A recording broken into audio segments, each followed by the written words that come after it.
सुप्रभात बच्चों। हम भारत की खोज का द्वितीय अध्याय तलाश पढ़ने जा रहे हैं। इसका पहला भाग है भारत के अतीत की झांकी, यानी जो भारत का अतीत है उसकी एक झांकी यानी झलक। बीते हुए सालों में मेरे मन में भारत ही भारत रहा है। इस बीच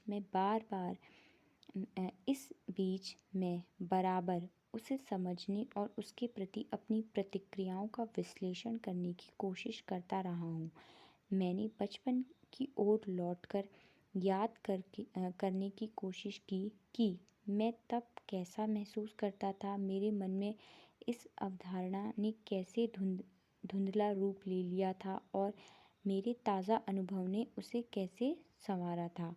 यानी लेखक बचपन से लेके अब तक, ठीक है, जिस अवस्था में वो है, उन्होंने कहीं ना कहीं भारत को समझने का प्रयास किया कि आखिर भारत है क्या, ठीक है। और बार बार वो भारत के प्रति अपनी प्रतिक्रियाओं का विश्लेषण करने की कोशिश करते रहे। उन्होंने बचपन को स्मरण करते हुए ये महसूस किया कि उनके मन में ये अवधारणा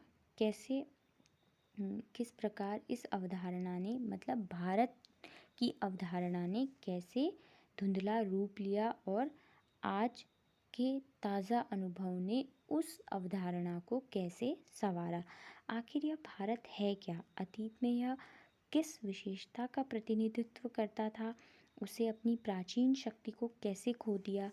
क्या उसने इस शक्ति को पूरी तरह से खो दिया है?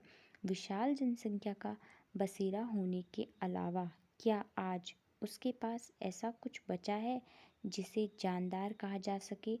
आधुनिक विश्व से उसका तालमेल किस रूप में बैठता है? ठीक है। अब जवाहरलाल नेहरू के मन में बहुत सारे प्रश्न हैं, किसे लेकर? भारत को लेकर, कि आखिर भारत है क्या, उसके अतीत की क्या विशेषताएं रही है। उसने अपनी जो प्राचीन शक्ति थी, ठीक है, विश्व में भारत बहुत ही शक्तिशाली हुआ करता था प्राचीन काल में, और ऐसा माना जाता है, शिक्षा, भारत को सोने की चिड़िया भी कहा जाता है, क्योंकि सोने की चिड़िया का मतलब अर्थ यहाँ पर हुए ज्ञान या फिर ऐसी पुस्तकें जिनको पढ़कर बाद में जो अन्य देश हैं उन्होंने नए नए आविष्कार किए, कहीं ना कहीं उन सब आविष्कारों के सूत्र भारत के जो महत्वपूर्ण ग्रंथ थे उनमें संग्रहित थे, ठीक है। तो कैसे भारत ने अपने इस अस्तित्व को, इस रूप को खो दिया, और क्या उसने इस शक्ति को पूरी तरह खो दिया कि अभी भी कुछ उसमें बाकी है, या सब कुछ चला गया भारत का, ठीक है। ऐसे प्रश्न लेखक के मन में, जवाहरलाल नेहरू जी के मन में उमड़ते हैं। विशाल जनसंख्या का बसेरा होने के अलावा क्या आज उसके पास ऐसा क्या बचा, यानी कि भारत एक ऐसा देश है जहाँ पर इसको माना जा सकता है विश्व के दूसरे या तीसरे नंबर पर जनसंख्या के मामले में भारत का स्थान है, ठीक है। इस विशाल जनसंख्या के बसेरे के लिए क्या उसके पास कुछ बचा है? मतलब इतनी घनिष्ठता है, इतने लोग हैं, इतनी जनसंख्या है, फिर भी क्या भारत के पास ऐसा कुछ है जो उसको विश्व पटल पर भारत होने का गौरव प्रदान करता है, ठीक है। आधुनिक विश्व से उसका तालमेल किस रूप में बैठता है, यानी कि जो आज विश्व में जो विभिन्न देश हैं उन देशों के बीच में भारत की क्या स्थिति है? क्या भारत उन देशों के समकक्ष खड़े होने में सक्षम है, या भारत के पास इतनी शक्ति है कि उसे हम अन्य शक्तिशाली देशों में गिने? ऐसा जवाहरलाल नेहरू का मानना है। भारत मेरे खून में रचा बसा था, इसके बावजूद मैंने उसे एक बाहरी आलोचक की नज़र से देखना शुरू किया। ऐसा आलोचक जो वर्तमान के साथ साथ अतीत के बहुत से अवशेषों को, जिन्हें उसने देखा था, नापसंद करता था। एक हद तक मैं उस तक पश्चिम के रास्ते से होकर पहुंचा था। मैंने उसे उसी भाव से देखा जैसे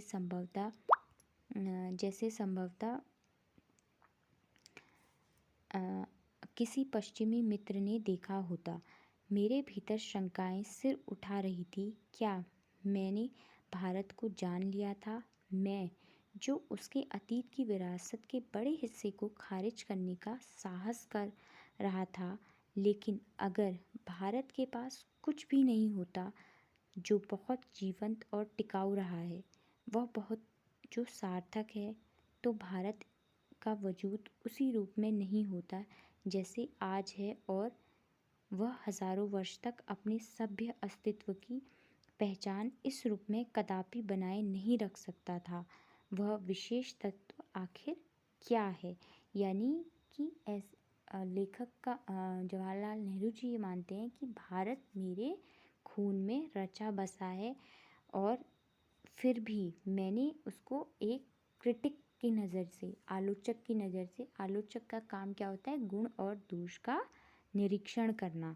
ठीक है, ऐसे आलोचक जो वर्तमान के साथ साथ अतीत के अवशेषों को भी समझ सके और उसके माध्यम से भारत की एक समझ लोगों के सामने प्रस्तुत कर सके। ठीक है, और उनको इसके लिए उन्होंने भारत के अतीत के जो रूप था भारत का और वर्तमान की जो स्थिति है भारत की, उन सबको जानना, समझा, और क्या किया, किस तरह से पश्चिमी देश भारत को देखते हैं, किस नज़रिए से देखते हैं, और क्या भारत में कुछ ऐसा है जो जीवित है, टिकाऊ है, जो कि बहुत सार्थक है, जो भारत को भारत बनाता है, उस रूप के या फिर उस विचार को जानना जिसने भारत को सभ्य बनाया और एक सभ्य राष्ट्र की पहचान दिलाई। ऐसा वो विशेष तत्व क्या थे जिनके कारण भारत विश्व में कहीं न कहीं अपना स्थान रखता है, महत्व रखता है।